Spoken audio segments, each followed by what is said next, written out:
This is CBC Nova Scotia News. The search for Jack and Lilly. The RCMP says cadaver dogs will be deployed to look for the missing Pictou County kids. Temporary shelter, how a new Minas church stepped up to help people living in the woods. And daylighting in Dartmouth, the latest on uncovering the long-buried Sawmill River. Fall officially arrives on Monday, but it's going to feel a lot like fall this weekend with cool northwesterly winds and frosty mornings. Your full forecast is coming up. RCMP say cadaver dogs will begin searching for two children who went missing in rural northeastern Nova Scotia more than 4 months ago. 6-year-old Lilly and 4-year-old Jack Sullivan were reported missing on May 2nd from their home in Lansdowne Station. The CBC's Andrew Sampson reports. 4.5 months after Lilly and Jack Sullivan went missing from their home in Pictou County, the RCMP says it will send in cadaver dogs trained to pick up the scent of human remains. This is something that family members, including Lilly and Jack's stepfather, have been asking for. So why now? At a news briefing on Friday, an RCMP spokesperson said that although they don't have any information to suggest the children are deceased, they have to consider all avenues. Police say they've been looking into a variety of leads over the course of the investigation and that they now plan to use the dogs in an area where they believe there is the highest probability of finding Lilly and Jack. 2 dogs and 2 RCMP officers trained in locating human remains are coming from BC to conduct the search. The children's paternal grandmother, Belinda Gray, says she's happy to see the dogs being deployed, but she still questions what took so long. 8.5 square kilometers of dense woods near their home have already been searched, but until now, only dogs that can trace human scent but not human remains had been used. It's unclear when the search will begin, but it won't be this weekend. Police say they're keeping the details close to their chest to protect officer safety and not compromise the investigation.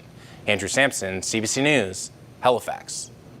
The province has released its first annual report into the circumstances of deaths involving children and youth. A committee examined 911 deaths of people under the age of 25 over a period of 15 years to try and pinpoint common themes. Motor vehicle crashes led the number of accidental deaths. Suicide was also identified as an ongoing concern. What became clear through this work is that many of these deaths were not inevitable. Too often there were identifiable risks and contributing factors, whether related to accidental injury, substance use, or mental health challenges. Each loss carries lessons that we can learn from. Our methodology was rigorous, but it was also compassionate. The purpose of examining these tragedies is not to assign blame, but to learn and to improve and to prevent future harm. The committee made a series of recommendations aimed at improving road safety and ATV safety. It's also calling for work to continue to try and prevent harms from drug use and further suicide prevention efforts. The Minister of Justice and Attorney General says the province will act on the recommendations. If you or someone you know is experiencing a mental health crisis, help is available through the Nova Scotia Mental Health Crisis Line at 1-888-429-8167. A new youth centre in Sydney opened its doors to the public today. More than 100 people showed up to celebrate the new site. The Anchor Youth Space provides walk-in care for young people aged 12 to 25. It's designed to be a cozy space for youth to receive mental health care. The site is one of 8 expected to open across the province in collaboration with the IWK Health Centre. This space is run by New Dawn Enterprises. My hope for Anchor Youth Space is that it is like a magnet for young people in the community, and both that they can find love and support when they need it, but it's also a catalyst for them to get to know who they are. There's no appointment or referral required for youth to get free help at these sites. Another Anchor Youth Space in Halifax recently opened its doors earlier this week. The remaining evacuees from the Long Lake wildfire will be able to return to their properties on Saturday. Residents are asked to arrive at a checkpoint on Morse Road with a valid piece of ID proving their address. Re-entry will happen in a phased approach beginning at 9 a.m. The Long Lake wildfire is still being held at around 8,400 hectares. There are no new reports of damage. A church in Kings County has been operating a temporary shelter to help unhoused people who couldn't live in the woods during the provincial ban. That ban was lifted Thursday afternoon for all counties except Annapolis. And it's not clear whether the temporary shelter in New Minas will remain. Jane Sponigal has that story. When Crystal Marwick and Jack Sams were evicted from their Digby apartment at the beginning of July, they ended up living in a tent in the woods until the provincial ban came into effect on August 5th. Then they had to move again, this time to a temporary shelter in New Minas. But ever since we got it open, we were the first people here. The shelter is part of an outreach program run by the Orchard Valley United Church. We have been so happy to do this. It's just a joy. I don't know if our guests realize how much they have made us feel appreciated. The thank yous we get individually, the hugs we get in appreciation, it's just been heartwarming to know that we're living out our church mission to love one another. Open Arms Resource Centre is collaborating with the church on the temporary shelter. Well, it really breaks my heart that there are individuals who don't have appropriate accommodations or housing. The nonprofit operates 2 permanent shelters in Kentville, which are near or at full capacity all the time, according to Jennings. In some ways, this new shelter has provided us the opportunity to connect with people that we might not otherwise had connected with, and we're working hard to build relationship and bring them into the system of care in our region so that they can have that stable housing in the way that they want. Now that the woods restrictions have been lifted for Kings County, it's unclear what will happen to the temporary shelter and to people like Marwick and Sams. Jane Sponigal, CBC News, New Minas. We have an update to bring you now on proposed rate increases from Nova Scotia Power. Initially, the utility said it was asking for a 3.9% rate increase over the next 10 years. In fact, it is asking for a 3.8% increase next year and a 4.1% increase the following year. These would only apply to residential customers. The utility submitted its formal application on Thursday.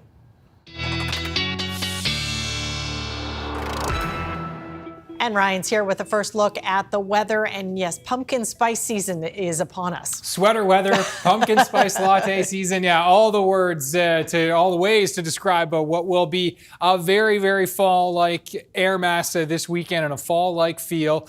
Fall officially arrives Monday afternoon, around 2 o'clock in the afternoon. But yeah, try to tell that to Mother Nature, ushering in this very, very cool air mass. Couple of showers in the mix overnight into early Saturday morning for the northeast and into Cape Breton. An isolated chance for Inverness County for Saturday afternoon. Otherwise, just a ton of sunshine tomorrow. The northwest winds on Saturday, though, those are going to add a little extra fall-like feel to the air with temperatures into the mid-teens. Saturday night will be the coldest night so far this season. We're talking mid to low single digits, even some frost and some spots that'll likely dip to the freezing mark in the north and east. We recover quite nicely with light winds on Sunday, and yes, some showers for next week. All the 7-day details are coming up. All right, we'll talk about that soon. Thanks, Ryan. Thank you. Progress is being made on the journey to uncover the long-buried Sawmill River in Dartmouth. The Halifax municipality and water utility have created roadways and stormwater infrastructure along the creek in recent months. The CBC's Haley Ryan has that story. This Dartmouth construction project may have slowed your commute for weeks this summer, but this phase will wrap up in December. A joint project between the Halifax municipality and water utility, the Sawmill River project is on the home stretch. It has been in the works for decades to increase fish passage and upgrade stormwater infrastructure along the underground creek between Sullivan's Pond and the harbour. So we're down at the Sawmill Creek construction site, currently at the new intersection of Canal Street and Patawoke. This is a new street that'll be connecting to Alderney Drive and up to Dundas Street. Snow says Patawogan is the Mi'kmaq word for driftwood. There is a section of box culvert over here, and that was installed to create that roadway from Alderney Drive basically to Canal Street and be able to drive over the creek. Ahmed Allaham is program manager for the Integrated Mobility Plan with the city's Public Works Department. He says the new Patawogan Street will help unlock more development in the area and help ease traffic congestion. We have a bit of a focus on green spaces and improving the urban canopy in the area. Green spaces like Martins Park and Star Park will also get more trees, while Mill Lane will be turned into a new plaza. Alderney Drive has been raised slightly and will soon see a new signalized intersection at Dundas Street, while Canal Street has also been raised about a meter to protect against future sea level rise. This section of the river was already open to the sky, and crews have been replacing old creosote timbers with concrete blocks. Snow says they have also widened and deepened the channel to handle 1 in 100-year floods, and then there's additional capacity on top of that to account for climate change. The final phase will start next spring and includes realigning the Alderney Drive and Portland Street intersection, adding a multi-use path and a small park. So will it be a smoother way, easier to drive and cycle and walk through that intersection? Because it's kind of tough now. Yeah. We hope so. We hope it will be. Where Prince Albert is part of the Canada Trail, cycling trail. It's been seen that this is something that is valuable to achieve as part of this project. An old metal culvert under the intersection will be replaced, and the creek partially open to the sky once again. The new culverts will eventually allow fish to swim up into Sullivan's Pond from Dartmouth Cove when the project is done by the end of next year. Fish passage was actually blocked in 1826, so actually restoring that by 2026 will be just 200 years after. It's a long time coming. Eventually, Halifax plans to allow the fish to move from Sullivan's Pond into Lake Bannock and beyond. Haley Ryan, CBC News, Dartmouth. The municipality of Cumberland Council unanimously rezoned 9 properties in Collingwood Corner to make way for a golf resort development. Businessman John Bragg is planning the resort as a legacy project in his hometown. Preparatory work on the 18-hole course started this summer. There are plans for homes, a campground, clubhouse, restaurant, multi-use trails, all centered around the River Phillip. But some are concerned that the more than 1,500-hectare development could harm Atlantic salmon spawning in the area. One thing we did here today that was very positive was the North Shore River Association, getting more heavily involved in this project and providing input, which is a really good thing. Concerned residents say the Cumberland Council trusts federal and provincial officials to monitor development activities. Bragg says the new resort will bring jobs and support the local economy. It was a big day for the Halifax Tars Rugby Club as they got together to cheer on their teammate for Team Canada in the Women's Rugby World Cup semi-final. They've been holding viewing parties for every match to follow Olivia DeMerchant, who is also a Halifax firefighter. And it was a game they won't forget as Canada beat the 6-time champions New Zealand by 34 points to 19 to get to the World Cup final. DeMerchant was a substitute in the game held in England today. Her teammates say she worked hard to get to the sport's elite level. I would say she's a warrior. Having had the opportunity to actually go out there and play with her a few years back, her work ethic, but I would say her character as well. She's as good a teammate as she is a rugby player, and I would say a combination of all of those things, and being tougher than woodpecker lips as well, I said, would also kind of helps in that too.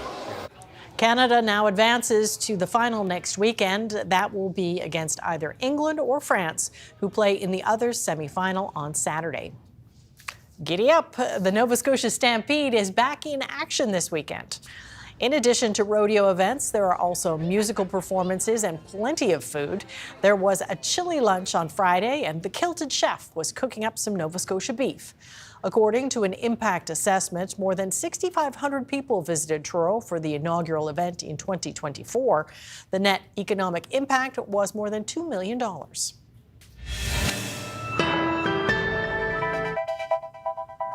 Yep, busy spot in the Halifax Harbor with some visitors. Ryan is up next with a full weather forecast.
This weather update is brought to you by Access Wellness Nova Scotia. Book your appointment today for free, confidential mental wellness support.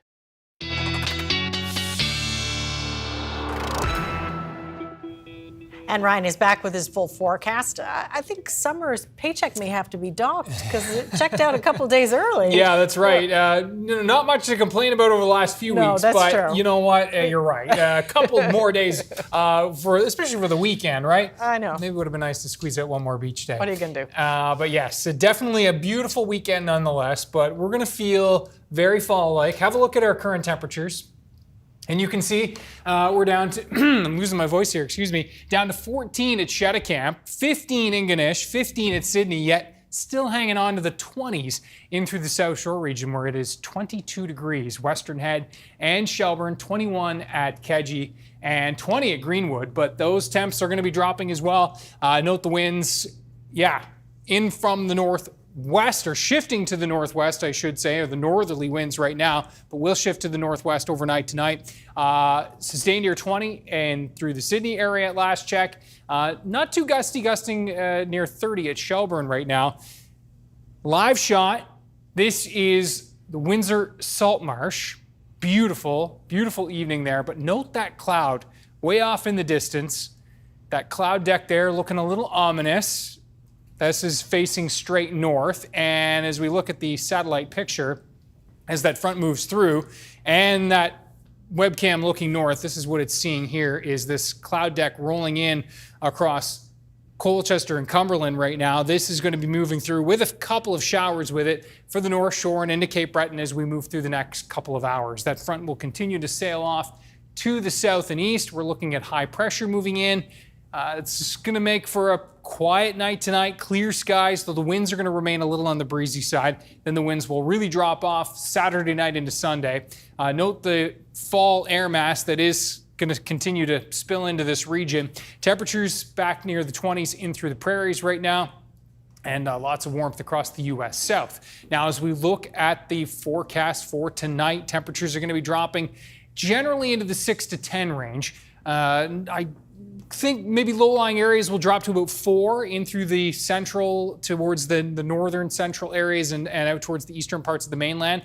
Could see some pockets in that 5-6 range here in through the valley region as well. Now, that chance for showers does move off to the east, as I said, in through Cape Breton. Done by morning, though, and we're looking at a cool start, but a beautiful start to the day.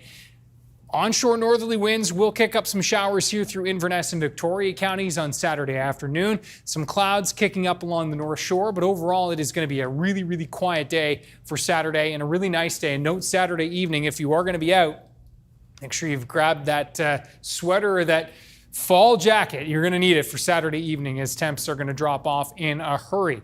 13 to 15 for Cape Breton tomorrow. That chance for an isolated shower does extend even down towards Richmond County and Port Hawkesbury, but the best chances are going to be Port Hood, the Brewer Lake region, and back into Victoria County, Inverness especially. Pretty quiet though through the eastern mainland, though some clouds kicking up into the afternoon for that North Shore. Temperatures here 15, 16, 17 degrees. Back into the west, temperatures here 14 to 16 for most. I think we'll see a little hot spot here down through Queens County tomorrow. We'll squeak up towards 17, 18, maybe even 19 degrees.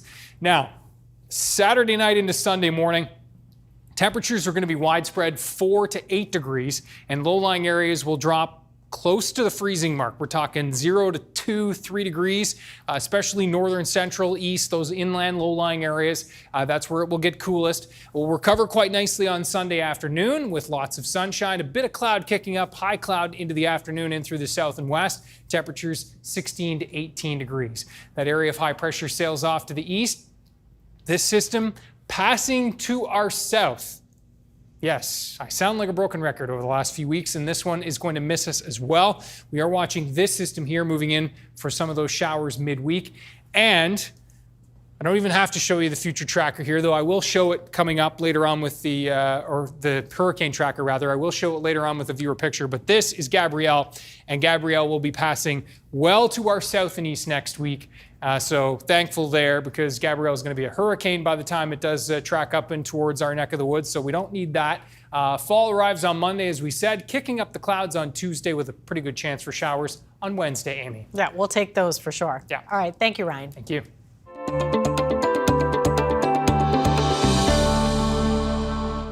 If you know your maritime beer, the distinctive Moosehead green glass bottle will soon be a thing of the past. The St. John-based brewing company announced earlier this week it will be closing its bottling operation for good. It says consumers have lost their taste for bottled beer over the last 30 years. The CBC's Mark Legier has that story. For people of a certain generation, beer comes in a bottle. The Moosehead green bottle is one of the most distinctive ones here, going back decades. For those of us who go way back, there was a shorter, stubby bottle phased out in the early 1980s. Now Moosehead is getting rid of them entirely, shutting down the bottling lines later this year. We've been watching the growth of cans and the decline of bottles for a number of years. When I first started in the beer business 32 years ago, 90% of the beer that was sold in Canada was sold in bottles. This year, it's about 7% of the beer that's sold in Canada is sold in bottles, 8% sold in draft or in kegs, and the remaining 85 is in cans. So we've seen a dramatic shift in consumer behavior. I can remember just as a young boy growing up, just seeing bottles, around the house. Obviously, being a family of brewers, my first full-time job at Moosehead was I was a foreman in what we called at the time our bottle shop, which was we weren't making cans or packaging cans here in St. John, so that I have a big affinity for that, and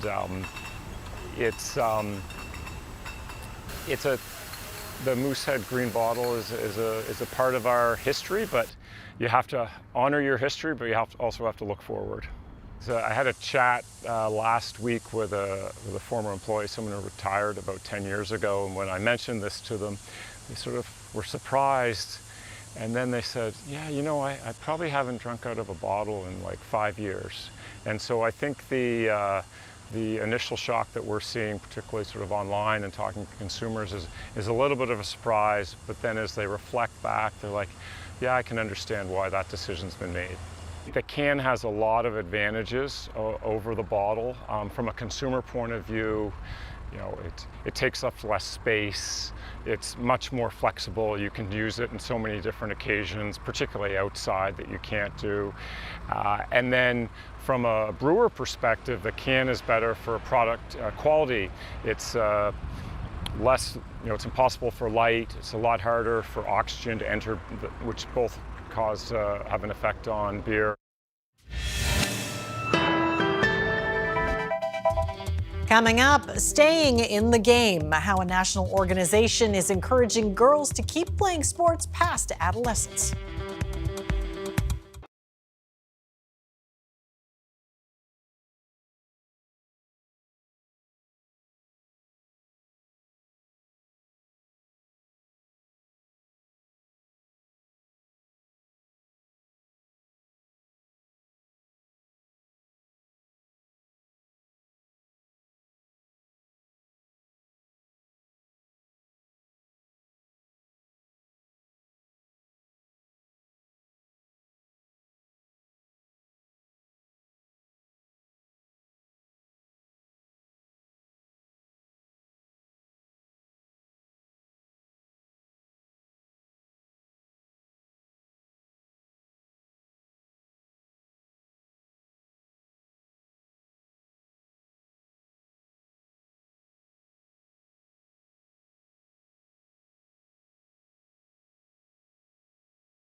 Canadian Women and Sport says half of Canadian girls stop playing sports by age 17. So next week, it is launching a new national awareness campaign to keep more girls on the field. We've reached CEO Allison Sandmeyer-Graves for a preview. So I guess first off, could you talk to us a bit about the research about girls in sports and what they're saying about why they leave the field, the game? Yeah, well, let me start first with the positive, which is that we know that when girls play sports, of course, they're physically stronger, but they also develop strong mental health. They develop community, social connections, leadership, all things that benefit them for the rest of their lives and also lead to stronger families, stronger communities, and ultimately a stronger Canada. So the fact that by age 17, half of girls are not playing sport is a real concern because they're missing out on all of those benefits now and for their future. And they leave because, for many reasons, they leave because they don't feel understood by their coaches. They leave because they aren't getting equitable access to resources and facilities and supports. They leave because they say that the quality of the experience is just not working for them. So if we want to keep them playing, we need to do better. Well, you talk about the positive impacts from sport. What are the downsides when they do leave? Well, we know that those adolescent years can be really tricky to navigate, and what they end up missing out on is all of those protective factors that sport offers. You know, a positive, safe space with people who care about them, the opportunity to learn new skills, to try hard, to fail sometimes, and to experience getting back up and trying again.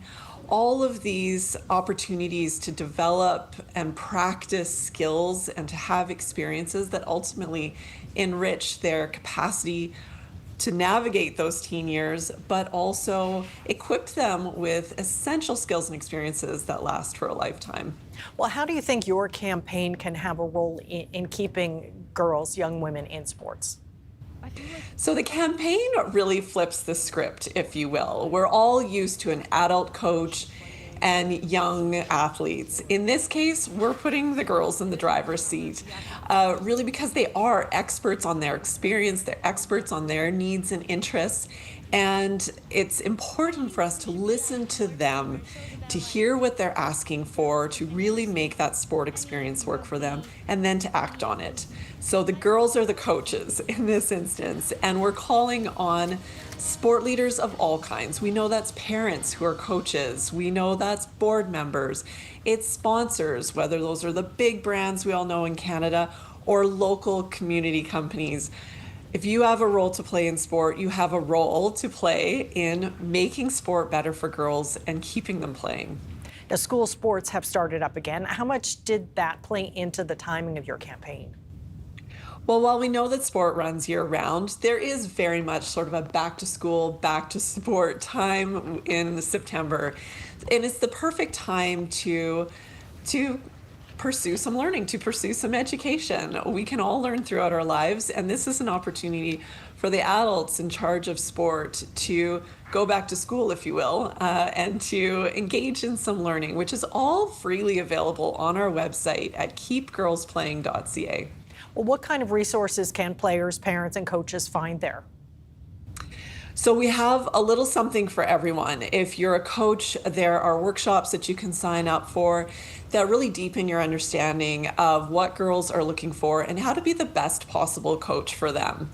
If you are a board member or someone leading a sport organization, there are resources there for you that help you to better embed this lens into the decisions that you're making around strategy, around resourcing, and different sorts of things that can ultimately shape the conditions for girls in sport. And if you are someone who has some money to spend and looking at where you can sponsor, where you can invest in the sports system, we have some thoughts for you too. And so whatever your role is, come to keepgirlsplaying.ca and you can find something that sets you up for success and allows you to really have an impact in this space. All right. Well, thank you very much for your time. We do appreciate it. Thank you. coming up, the federal government tables a bill aimed at cracking down on hate or terrorism-related symbols.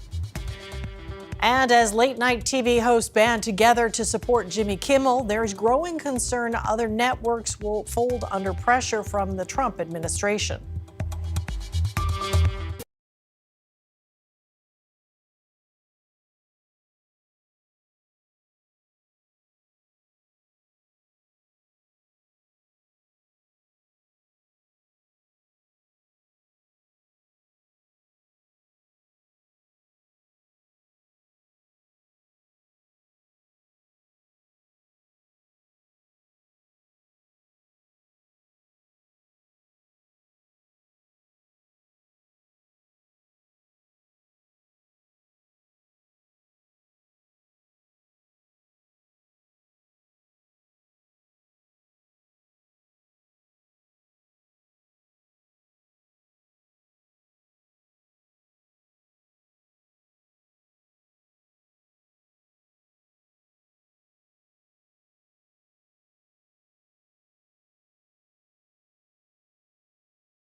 Welcome back. The federal government has tabled a new bill aimed at cracking down on hate crimes and protecting places of worship. The legislation would make it easier to prosecute people who have been found to willfully have promoted hatred. In addition to these new offenses, we are taking certain steps that will make it easier for law enforcement to take action. This comes directly from feedback that we've had with conversations with law enforcement over the course of the summer, including adding a definition of hatred to the criminal code, which codifies the test laid out by the Supreme Court of Canada. If passed, the legislation would target symbols used to attack Jews during the Holocaust or associated with the government's list of terrorist groups. That includes the Proud Boys, Hamas, and Iran's Islamic Revolutionary Guard Corps. It would also clamp down on those who intimidate and obstruct places of worship and other sensitive institutions. The Prime Minister and other ministers have wrapped up their trip to Mexico. Earlier in the week, Mark Carney and the Mexican president announced a new economic and security agreement.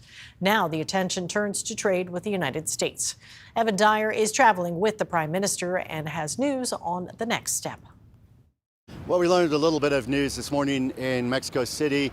Minister Dominic LeBlanc told us that Canada today will officially announce the beginning of its consultation period for the review of COSMA, the new NAFTA, if you like, known in the U.S. as the USMCA. Here in Mexico, they call it TEMEC. This treaty was formalized and entered into effect on July 1st, 2020. It's subject to a 6-year review, so we expect the first formal trilateral meeting around July 1st of next year. But in all 3 countries now, starting 2 days ago in Mexico and the U.S. and starting today, apparently in Canada, companies, individuals, anyone who has a stake really in free trade is going to be invited to make comments about what positions they would like to see their government take. And of course, this meeting was also about coordinating positions, not within Canada, but between Canada and Mexico. 2 countries that are, of course, the junior partners in this arrangement with the much larger American market. 2 parties that have seen efforts in the past by President Donald Trump to drive a wedge between them and divide and rule, if you like, by trying to make separate deals with one or the other. That did happen also in the first Trump term. We're seeing more of a concerted effort by Mexico and Canada to avoid that now after a rocky start in which some Canadian politicians responded to the re-election of President Trump last year by suggesting that Canada should try to go it alone with the U.S. and cut Mexico out of the deal.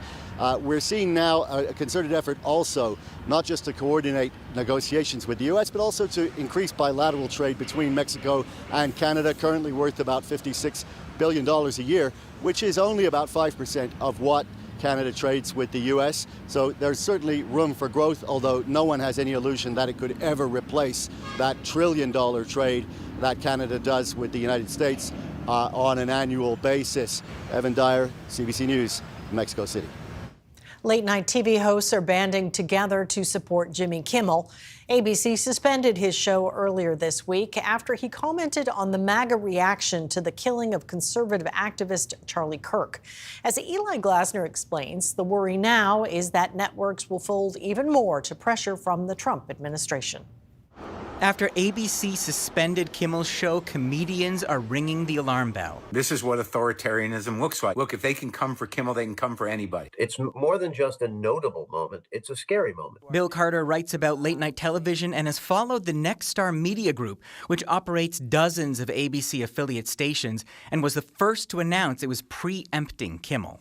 Who are they? Why are they important? Well, they're a big station group which had reached the maximum allowed by law. To keep growing, Carter says they need Washington to change the law. So they have a gigantic vested interest in making the Trump administration happy. Nexstar was followed by Sinclair, another major owner of many affiliates, who announced they would not air Kimmel. That put pressure on Disney-owned ABC itself, all responding to the FCC's threat and the power Washington wields. So they're all struggling with that. And then there are a few big companies, and I would say each and every one of those big companies has some vulnerability to being hobbled by this administration. Led by a president who just days ago threatened an ABC reporter asking about the Department of Justice's push to go after hate speech. We'll probably go after people like you because you treat me so unfairly. It's hate. You have a lot of hate in your heart. Maybe they'll come after ABC. ABC is just one of Trump's targets. CBS paid $16 million to settle a lawsuit with Trump over how 60 Minutes edited an interview with Kamala Harris. Before we start the show, I want to let Then there's Stephen Colbert. In July, CBS decided to end the most popular show in late night, hosted by the vocal Trump critic. I hear Jimmy Kimmel is next. Nope, no, absolutely not Kimmel. I am the martyr. 1 week after the announcement, Washington approved the merger of CBS owner Paramount with Skydance. With a new $15 billion lawsuit launched at the New York Times, the cuts to funding hurting NPR and PBS, and the president already taking aim at other late-night hosts sharing on social media, that leaves Jimmy and Seth. Do it, NBC. Hollywood watchers say the threat of more action is already having a chilling effect. So there's a feeling of dread. There's a feeling that the media companies are just bending the knee one after the other. And where does this stop? Eli Glasner, CBC News, Toronto. Cancer researchers in Canada say they've had to stop enrollment in some clinical trials for kids with cancer. It comes as the Trump administration cut funding to a pediatric brain tumor research group with links to Canada. Allison Northcott has the details. So this is Emmett. Emmett is a really wild child. She's spunky, she's smart. Emmett Doolin was diagnosed with brain cancer just days after she was born. She had chemo at 3 weeks, but soon joined a clinical trial at the BC Children's Hospital, a treatment targeting her type of tumor. It's been the best thing that's ever happened to her. As much as these kids are resilient, with all the harsh side effects from chemo, I don't think she would have lasted this long. Clinical trials can be a last hope for some children with hard-to-treat cancers. But Canadian researchers say funding and policy changes in the U.S. have forced at least 5 clinical trials in Canada to stop enrollment. The Trump administration is not renewing funding for the Pediatric Brain Tumor Consortium. It doesn't affect Emmett's trial, but Toronto Sick Kids Hospital had to stop enrolling new patients in 3 clinical trials. They're some of the most promising therapies for children with those particular diseases, and there are really not studies of equivalent promise that we have access to. The U.S. National Institutes of Health says it's moving the group's work to a broader network to align resources and strengthen pediatric brain tumor research. It says it plans to find ways for Canadian institutions to enroll in clinical trials in the future. But that network has halted funding for trials outside the U.S., including trials in Canada. While the number of children affected is small, it's still a big loss, says this pediatric neurosurgeon. We actually had 2 patients recently who had difficult to treat treatment-refractory brain cancers who could have been eligible for one of those trials, but now those trials have been closed. She and other experts say the Canadian government needs to build capacity to do more clinical trials here. Allison Northcott, CBC News, Montreal. In British Columbia, some researchers have partnered with the First Nation on Vancouver Island to look into sustainable harvesting of the local supply of seaweed. Lindsay Duncombe takes a look at its wide-ranging uses and the joint effort to get to the next level. These researchers are harvesting potential off the coast of Vancouver Island. Yeah, that's a nice one. This is bull kelp, 10 meters of slimy, strong, economic possibility. We are just scratching the surface on our understanding of seaweed. There are so many different products and compounds within the seaweeds that we have yet to discover. This used to be an industrial salmon farm, but it was closed down in 2021. So the Wewicum First Nation and North Island College turned it into a seaweed research farm. They're a sea vegetable, so they're a sustainable food source. We can eat them, animals can eat them. It can be turned into fertilizer. The end uses are really limitless. Seaweed can also be used for pharmaceuticals, cosmetics, even construction. These Vancouver entrepreneurs are measuring how well seaweed works in acoustic panels used to block noise in restaurants and office buildings. There's a patent pending on their product and a wait list to buy them. The goal for us isn't to make just a product. It's to make a product that's good for the planet and that's good for humans and that's useful to us.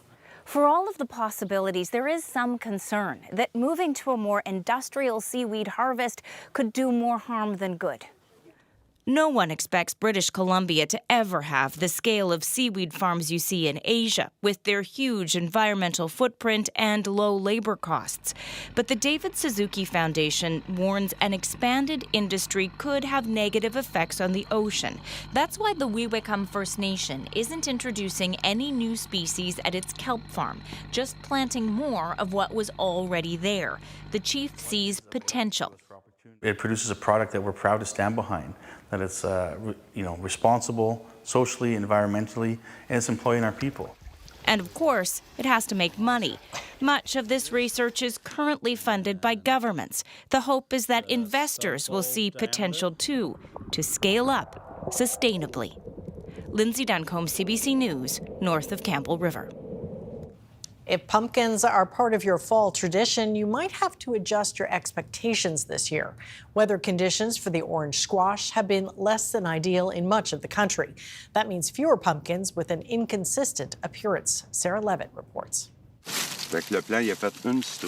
Sylvain Etier says only one pumpkin grew on this vine and many of his plants are drying and rotting, something he's seeing all across his field. Il y a un 30 à 40% moins de citrouilles dans le champ. Etier says his pumpkin yield this year is 30 to 40% less than normal.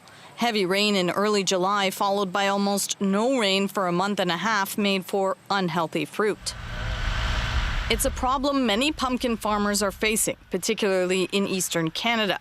According to the Canadian Drought Monitor, around 70% of the country's farmland has been abnormally dry this summer. On Prince Edward Island, Mackenzie Produce is really feeling it this year. This is probably 33 years since I've been on this operation, and there's only been 1 or 2 years that by records show a struggle such as this. With Thanksgiving and Halloween around the corner, it's peak pumpkin time. Anytime you don't have the yield that you were planning on, again, it's going to be on your bottom line. Our input costs were all still the same, so seed prices weren't reduced. And here is just a really immature pumpkin. At Black Fox Farm and Distillery in Saskatoon, the weather also didn't cooperate. But in this case, there was too much rain and cool temperatures. So this year, their highlight event, the Pumpkin Festival, had to be canceled. We had games for the kids and wagon rides and pumpkin soup and pumpkin donuts and pumpkin pie. But we can't really run it if we don't have the pumpkins. Farmers, always at the mercy of the weather, worry the more frequent unpredictability will lead to tough years ahead, with Canadians turning away from local crop and instead to imported pumpkins to satisfy their jack-o'-lantern needs. Sarah Levitt, CBC News, Montreal. The towers of Notre-Dame Cathedral in Paris are reopening to the public this weekend, nearly 6.5 years after a devastating fire.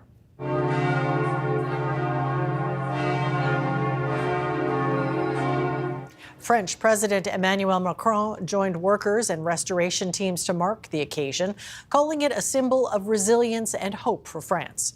The reconstruction project required the expertise of more than 1,000 workers.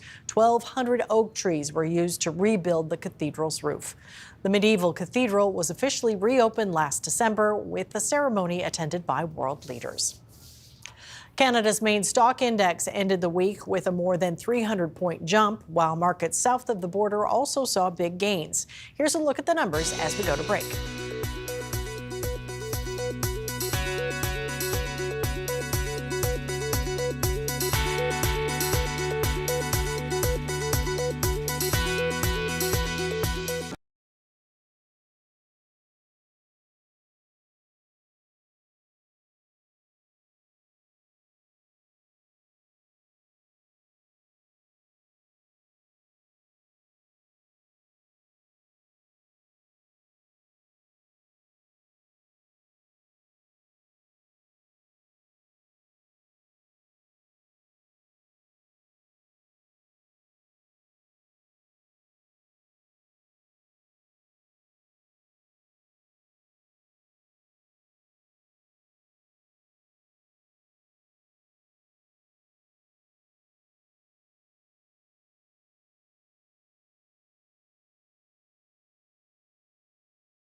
This weather update is brought to you by Access Wellness Nova Scotia. Book your appointment today for free, confidential mental wellness support.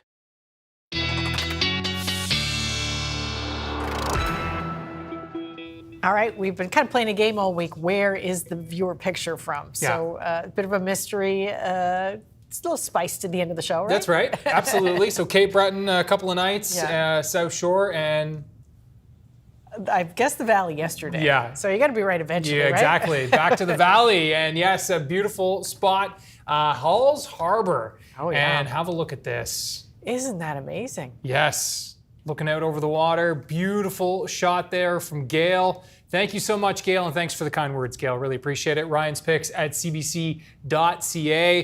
Keep the picks coming, and let's have a quick look at the tropical outlook. And you can see from yesterday, Gabrielle looking a little more hurricane-like here. Yeah, it pulled itself together. Starting to pull itself together. Those upper-level winds starting to ease a little bit, and expected to continue to be a tropical storm over the next 24 hours. Possibly a Category 2 as we move into the latter half of the weekend and early next week, but you can see that track well to the south and east. That storm will not be a threat for us, which is great. Temperatures 15 to 17 tomorrow on the mainland, 13 to 16 for Cape Breton, and a chance for showers for Inverness and Victoria counties.